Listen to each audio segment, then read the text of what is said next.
Then we come to Africa. The US said Africa should be free to choose while also trying to dictate its choices.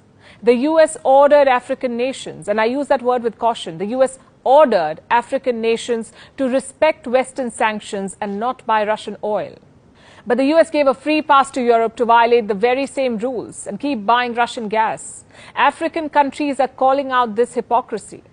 This is what South Africa said last week. We will not be bullied into taking sides. The US needs to stop patronizing others. The same message came from Rwanda. It told the US to respect its sovereignty. Back in the month of June, the head of the African Union said the very same thing. He met Vladimir Putin in the city of Sochi. He praised Africa's relations with Russia and asked the US to lift sanctions. In the month of April, the United Nations General Assembly held a vote to suspend Russia from the Human Rights Council. Do you know how many African countries voted for this resolution? Only 10 out of 54. 9 countries opposed the resolution and 35 others abstained or were absent. This is a serious snub to the United States, and it wasn't the first one. In the month of March this year, when the UNG held a vote calling upon Russia to withdraw troops from Ukraine, 17 African countries abstained from voting against Moscow. What explains all of this? Is it the food and fuel shortage that Western sanctions have triggered in Africa, or is it the patronizing attitude of Western countries towards Africa? The answer perhaps is a mix of both. You see, African nations are tired of being pawns in global struggles. They're tired of being told what to do and suffer the repercussions of decisions that are not theirs. The last Cold War left them frozen in time. It turned their continent into a battlefield, a staging ground for the East and the West.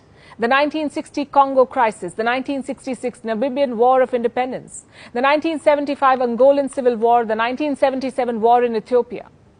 They were all a result of the battle between the US and the Soviet Union, a battle between capitalism and communism. These wars claimed millions of African lives, cost untold amounts of money, and hindered Africa's growth. This time, African states are wary of repeating that mistake. As are several other countries. India, for instance, it has refused to toe America's line.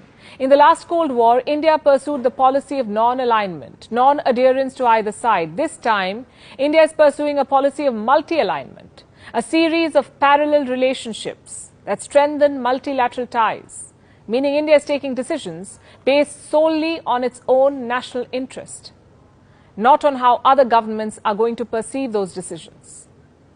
And just like the last time, Latin America is on board with India in making these calls. Take Mexico, for instance. A few days back, the Mexican president said that he was going to submit a proposal to the United Nations, a proposal to create a commission for world truce. And he said this commission would remain for 5 years, and it should include Prime Minister Modi of India, Pope Francis, and United Nations Secretary General.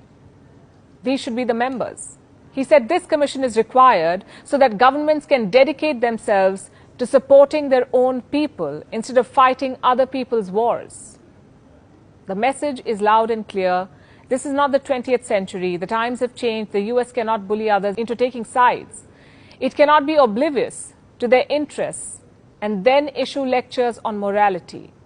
The US set out to isolate Russia in this war through economic sanctions and political pressure. It's not making much progress. Europe faces a tough winter ahead. The world is suffering food shortages. Russia too is suffering, but it's far from isolated, let alone defeated.